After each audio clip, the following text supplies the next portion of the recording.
गीता अध्ययन के सेशन में आप सभी का स्वागत, जहां हम भगवत गीता के गूढ़ रहस्यों को जानने के लिए हर रोज शाम 6 बजे एकत्रित होते हैं और अब तो 5:30 से श्लोकों का अभ्यास भी किया जाता है शशि दीदी के साथ। आज हमारे साथ राणा सर अवेलेबल नहीं है किसी कारणवश, तो आज हम महाराज श्री ज्ञानानंद जी की पुस्तक गीता प्रेरणा से श्लोक 18 से आगे के श्लोकों की व्याख्या द्वारा जो रचित पुस्तक है उसमें से पढ़ेंगे। व्याख्या पढ़ेंगे।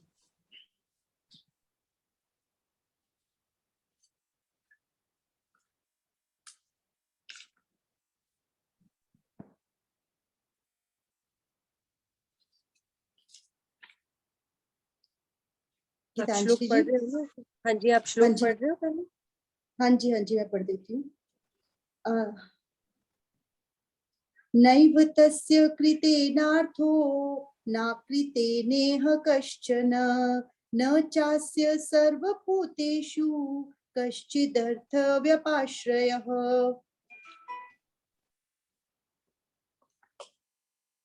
ये 18 श्लोक था ना, हमने 19 से शुरू करना है। 17 और 18 हम एक साथ पढ़ चुके हैं पहले। पढ़ लेते हैं, कोई बात नहीं। अब पढ़ा गया तो इसकी भी दोबारा से पढ़ लेते हैं। इंपॉर्टेंट श्लोक है ये भी, क्योंकि जी प्रबुद्ध जनों विचारकों के लिए गीता प्रेरणाओं की शैली वास्तव में बहुत प्रभावी है। स्वाभाविक ही दिव्यता की सुबास प्रत्यक्ष अनुभव की जा सकती है। इसमें एक बार सामान्य स्थिति की बात कहकर या चेतावनी देकर एकाएक भाव के शिखर की ओर प्रेरित करना वस्तुतः श्रीमद् भगवद गीता की ही अनूठी इंद्रिय विषयों में ही रमण करने वाला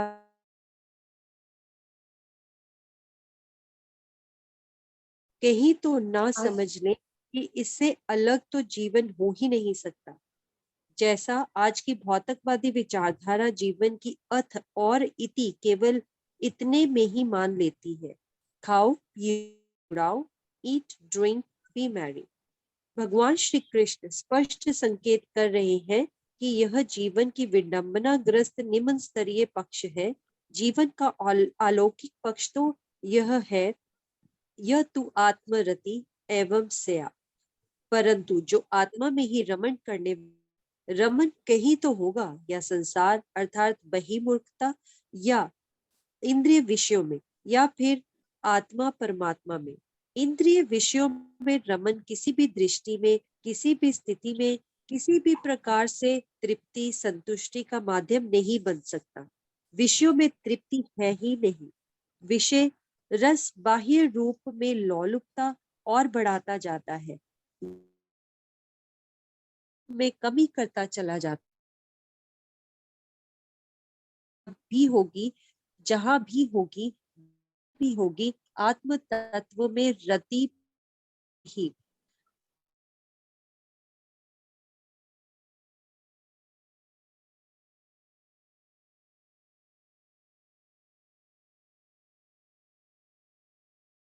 आई try phone close. Gitanjali ji, हाँ जी, आज आप कट रही है, सुन पा रहे हैं? थोड़ा सा पोजीशन चेंज करके देख लें। ये 17वें श्लोक की एक्सप्लेनेशन अभी कर रहे हो ना? जी 18वें नहीं, 17 ये बुक में 17 इकट्ठा है ना? अब सुनाई दे रही है? हाँ जी, ठीक है। बाह्य आकर्षण जीव को अपनी ओर तो खींच लेते हैं, लेकिन तृप्ति के साथ स्थान पर निराशा, हताशा, अशांति ही परिणाम में देते हैं। शहंशाह स्वामी रामतीरथ के शब्दों में, all objects wait attract but cheat. आत्म तत्व ही पूर्ण काम, आत्म काम सत्ता है। उसी में प्रीति, जीवन की तृप्ति संतुष्टि है। जीवन का लक्ष्य तो इसीलिए है ही यही। जब आत्मा परमात्मा के बिना पूर्ण शांति तृप्ति संतुष्टि है ही नहीं, तब भला संसार या सांसारिक विषय पदार्थ लक्ष्य कैसे हो सकते हैं? यथोचित उपयोग की स्थिति तो आवश्यक हो सकती है, लेकिन लक्ष्य नहीं। लक्ष्य शीघ्र निर्धारित करें उस पर दृढ़ रहे, अनमोल देव दुर्लभ जीवन को किसी भी तरह व्यर्थ ना गंवाए। जब यह निश्चित है कि तृप्ति संतुष्टि आत्मा में रमन करने से ही है, तो अभी दृढ़ निश्चय कर संसार में व्यवहार, विषय पदार्थों का उपयोग, लेकिन रति प्रीति तृप्ति केवल आत्म तत्व से। तस्य कार्य न विद्यते, उसके लिए कुछ भी करना शेष नहीं रहता। सामान्य जीवन 3 ग्रंथियों के चक्रव्यूह में उलझा हुआ दिखाई देता है। अविद्या, काम, कर्म। असत्य को ही सत्य रूप करके दिखाना, जड़ता में चैतन्यता का आभास, अनित्य, अशाश्वत, दुख रूप संसार में ही सुख की भ्रांति, यही अविद्या है। इसी के कारण संसार में कामनाएं और कामनाओं की पूर्ति हेतु कर्मों की धुन, जीवन इसी के चतुर्दिक घूमता रहता है। आत्मा में रमन और उसी में तृप्ति संतुष्टि अविद्या पर सीधा प्रहार है। ऐसा होते ही अविद्या का तो सर फूट गया समझो। अविद्या समूल नष्ट। अविद्या नहीं तो सांसारिक कामनाओं का प्रश्न कहाँ। कामना कमी को दर्शाती है। कमी या अभाव किसका? केवल शांति का। आत्मतृप्ति तथा आत्मन्यव च संतुष्टः का अभिप्राय जीव जिस अभाव के लिए कामनाओं के व्यामोह में फंसा हुआ है था, वह समाप्त। इसीलिए अब कर्मों का कोई बंधन शेष नहीं। तस्य कार्यम न विद्यते। इसका यह अर्थ लेना है कि ऐसी स्थिति में निष्क्रियता, प्रमाद ही हावी हो जाते हैं, ऐसा उचित नहीं। कर्म तो होते ही हैं, लेकिन कर्म बंधन नहीं। कर्म कामना के अधीन होकर ही हो, ऐसा नहीं। जीव कर्मों के अधीन नहीं रहता। कर्म स्वाभाविक होते हैं। सूर्य स्वाभाविक प्रकाश देता है, गंगा जी का जल प्रवाह स्वाभाविक है, वृक्ष स्वाभाविक छाया देते हैं। सीधी सी बात, मनुष्य कोई भी कामना करता है या कर्म करता सुख शांति हेतु ही है। पूर्ण शांति, शाश्वत शांति संसार में नहीं, परमात्मा ही शांति स्वरूप है। वहां रमन करने से जब अक्षय सुख, स्थायी शांति मिल गई, तब गीतोक्त यह भाव तो स्वतः सिद्ध है। तस्य कार्य न विद्यते, ये सहज अवस्था है जिसे आगे स्पष्ट किया गया है। आत्म भाव में स्थिति का यह स्वाभाविक लक्षण है। यह मनुष्य जीवन की अत्युच्च गरिमामय अवस्था है। यद्यपि कोई विरला ही इसे प्राप्त कर पाता है, लेकिन इसका यह अर्थ नहीं कि यह अवस्था किसी विरले के लिए है तो सबके लिए। किंतु सांसारिक स्वार्थ पारायण जीवन उस अवस्था तक आने नहीं देता। या तो रजोगुण की वृद्धि और उस कारण से कर्मों में अत्यधिक प्रवृत्ति, और या फिर तमोगुण के कारण प्रमाद, आलस्य, निद्रा या कर्म ना करने की ही रुचि, यहाँ दोनों से अतीत अवस्था। कर्म हो रहा है तो उसकी कृपा, उसकी लीला, और नहीं हो रहा, सहज शांत बैठे हैं तो उसकी मौज। सत्य तो नित्य स्वभाव में ही उतरा होता है। ना प्रवृत्त होने पर किसी तरह का रोष, आक्रोश, द्वेष, और ना निवृत्त होने पर कोई आकांक्षा। वस्तुतः ऐसा पढ़ते सुनते चिंतन करते ही लगना चाहिए कि कैसी मीठी अवस्था है, बात बन जाएगी। यदि ऐसा लगने लग गया, यह भाव जीवन की प्रेरणा बन जाएगा। मात्र यह चिंतन जीवन मधुरता का आधार बनकर जीवन को कर्म बंधन की दलदल में खींच लेगा। आओ ऐसा निश्चय कर लें, गीता प्रेरणाओं का पूरा आनंद तो निश्चय पूर्वक है, इन्हें जीवन का अंग बना लेने में ही है। संसार से स्वार्थ का संबंध, अपेक्षाएं ही कर्म का मूल है। कभी जब इन पर आघात होता है, स्वार्थों पर चोट लगती है, अपेक्षाएं पूरी नहीं होती दिखती, तो कर्म ना करने का हठ सा हो जाता है। इसीलिए श्लोक उत्तरार्ध 17 और 18 दोनों श्लोकों का सार भाव स्पष्ट कर रहा है। न चास्य सर्वभूतेषु कश्चिदर्थ व्यपाश्रय। संपूर्ण प्राणियों में किंचित भी स्वार्थ का संबंध नहीं रहता। किसी से स्वार्थ का वस्तुतः कोई अर्थ या महत्व भी नहीं है। संसार में कहीं भी, कभी भी किसी से भी रखा गया स्वार्थ का संबंध मूलतः पतन, तनाव, निराशा का हेतु बनता है। स्वार्थ भी परमार्थ बन जाएगा यदि इसे संसार से नहीं परमात्मा से जोड़ दो। जब रीति, प्रीति, तृप्ति स्वाभाविक परमात्मा से होने लगेगी, यही आनंद है और यही मोक्ष। जीवन की यह परमोच्च स्थिति का वर्णन कर श्री भगवान इसके व्यवहारिक साधन को सबकी प्रेरणा हेतु आगे बहुत प्रभावी ढंग से कह रहे हैं। श्लोक नंबर 19। तस्मादसक्तः सततं कार्यं कर्म समाचर, असक्तो ह्याचरन् कर्म परमाप्नोति पुरुषः। इसीलिए तू निरंतर आसक्ति से रहित होकर सदा कर्तव्य कर्म को भली भांति करता रहे, क्योंकि आसक्ति से रहित होकर कर्म करता हुआ मनुष्य परमात्मा को प्राप्त हो जाता है। कहीं कहीं ऐसा माना जाता है कि कल्याण के लिए कर्म स्वतंत्र साधन कभी नहीं हो सकता। उद्धार तो ज्ञान मार्ग से ही संभव है। ऐसा ठीक है, ज्ञान मार्ग ही मुक्ति का साधन है। ज्ञान के बिना मुक्ति संभव नहीं। आदि शंकराचार्य की भाषा में ज्ञान विहीन सर्वमतेन मुक्तिः न भवति जन्मशतेन। लेकिन गीता का यह श्लोक परमाप्नोति पुरुषः कहकर परम पद की बात बड़े प्रभावी एवं आधिकारिक रूप से कर रहा है। आसक्ति रहित कर्म करने से मल, विक्षेप, आवरण मिटते हैं, पूर्व के कर्म बंधन कटते हैं, आगे कर्म बंधनों का कारण ही समाप्त हो जाता है, अंतःकरण निर्मल रहता है। ज्ञान कहीं से आना नहीं, वह भीतर है। अज्ञान के आवरण बाधा है। अज्ञानेनावृतम ज्ञानम तेन मुहन्ति जन्तवः। अज्ञानता के बादल हटे, भीतर का ज्ञान प्रकट हो गया, यही मुक्ति की स्थिति है जो अनासक्त कर्मों के द्वारा सहज अनुभव की जा सकती है। साधन तो अनासक्त कर्म ही है, क्योंकि कर्म लगातार हो रहे हैं। ज्ञानी हो, भक्त या कर्म योगी, कर्म किए बिना तो क्षण भर भी कोई रह नहीं सकता। कर्म भी यदि फलासक्ति के साथ होंगे तो वह बांधेंगे ही। फले सक्तो निबध्यते।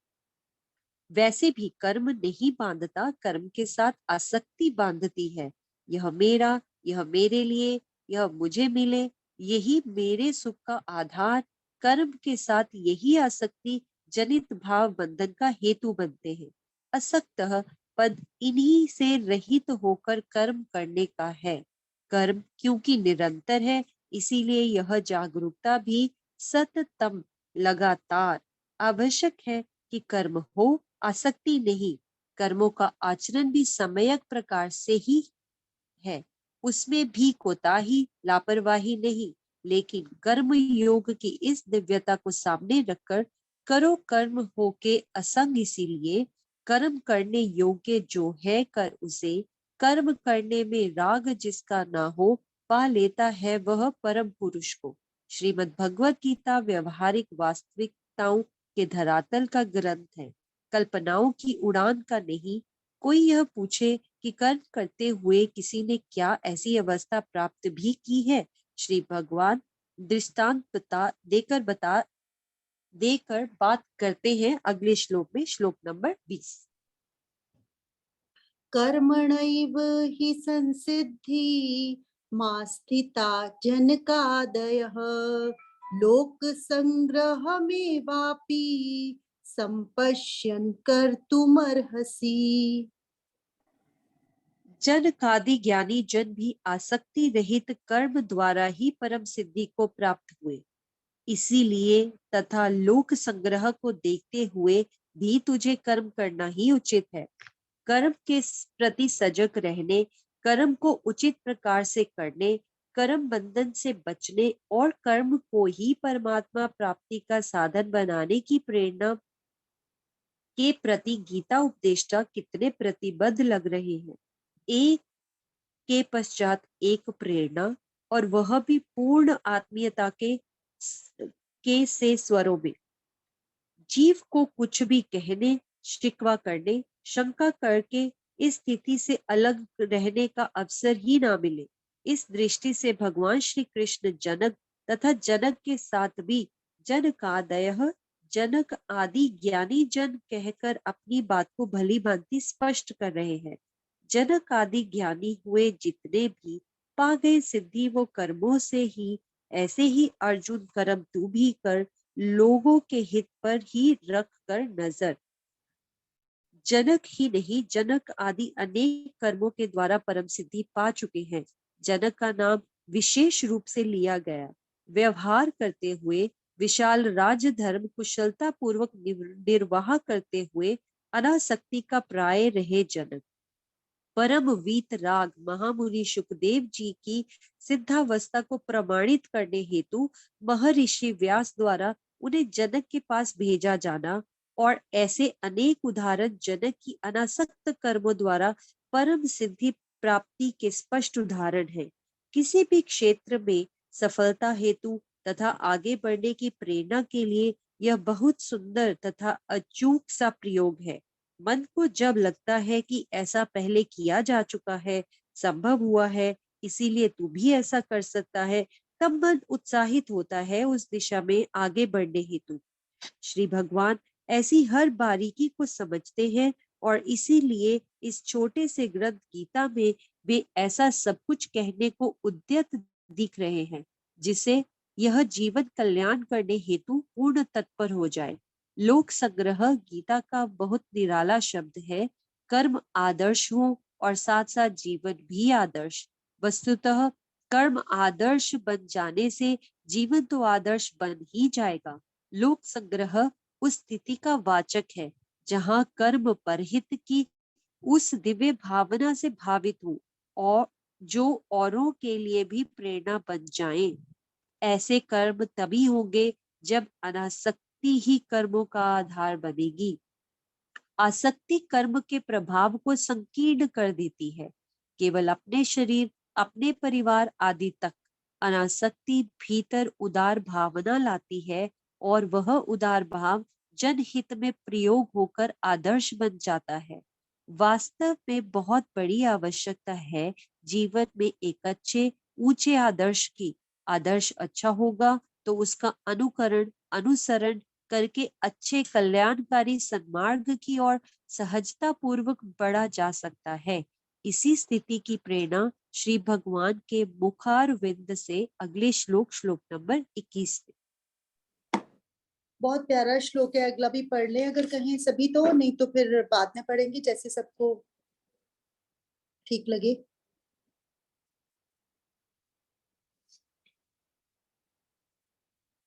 इक्कीस पढ़ लेते हैं, उसके बाद फिर समापन करेंगे, टाइम कम रह गया जी।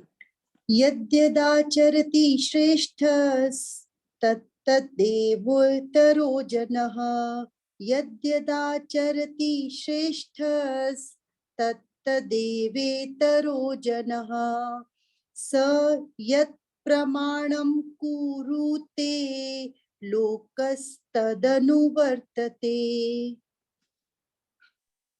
श्रेष्ठ पुरुष जो आचरण करता है अन्य पुरुष भी वैसा वैसा ही आचरण करते हैं। वह जो कुछ प्रमाण कर देता है समस्त मनुष्य समुदाय उसी के अनुसार बरतने लग जाता है। गीता प्रेरणाओं में अपना एक अलग विशिष्ट स्थान है। इस श्लोक का स्वस्थ सुंदर मंगलमय आदर्श जीवन का अपने आप में आदर्श है यह श्लोक। श्रेष्ठ पुरुष जैसा आचरण करता है इसमें कई गहन संकेत छिपे हैं। श्रेष्ठ पुरुष की श्रेष्ठता आचरण से है।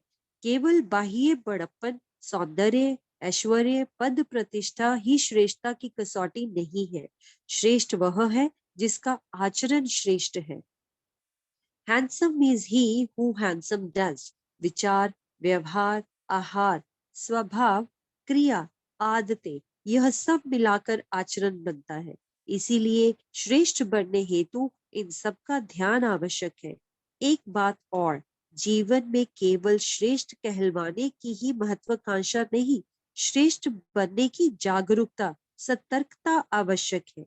श्रेष्ठ पुरुष जो आचरण करता है अन्य लोग वैसा अनुकरण करते हैं। इसकी तात्विक प्रेरणा ले। भगवान श्री कृष्ण के कथन की गहराई समझे। प्रेरणा के साथ चेतावनी भी निहित है इसमें। श्रेष्ठता केवल इसे ना मान ले कि ऊंचा आसन मिल गया, आगे पीछे बहुत से लोग हो गए, जय जयकार होने लगी, पूजा होने लगी, श्रेष्ठता का अहम और जाग गया। सावधान, श्रेष्ठता अनुकरण करने की स्थिति है। यह देखना होगा कि मेरा व्यवहार दूसरों के लिए अनुकरणीय प्रेरणा का आधार बनने वाला है, इसीलिए मुझे सजग रहना है। यह श्लोक दोनों रूपों में प्रेरणा है, जिसे आदर्श बनना है और जिन्हें आदर्श बनाना है, दोनों के लिए। यह तो निश्चित है कि जीवन में आदर्श तो होना ही चाहिए, और वह भी अच्छा और ऊंचा। यक्ष ने प्रश्न किया, कम पंथ चलने योग्य पथ या मार्ग कौन सा है? युधिष्ठिर का सहज सा उत्तर था, महाजनो येन गतः स पंथः। जिस मार्ग महापुरुष चलकर गए हैं या जाते हैं, वही मार्ग उचित है और अनुकरण करने योग्य भी। श्रेष्ठ पुरुषों के चरित्र का श्रवण, अध्ययन, अनुशीलन, मनन करते रहना चाहिए, क्योंकि वे जीवन के मार्गदर्शक, पथ प्रदर्शक है। महात्मा नाम च चरितम श्रोतव्यम नित्यमेव च। अंग्रेज कवि H.W. लॉन्गफेलो ने भी सुंदर शब्दों का प्रयोग किया है। Lives of great men all reminds us that we can make our life sublime, and departing leave behind us footprint on the sand of time. अर्थात महापुरुषों के जीवन में हमें स्मरण कराते हैं कि हम भी वैसा ही जीवन बना सकते हैं। अतीत में अपने सुकृत्यों के द्वारा समय रूपी रेत पर उन्होंने जो अपने पद चिन्ह छोड़े हैं, वे हमें प्रोत्साहित करते रहते हैं। जीवन ईश्वर कृपा का बहुमूल्य उपहार है। इसे आदर्श ढंग से जीना ही इस कृपा के साथ न्याय है।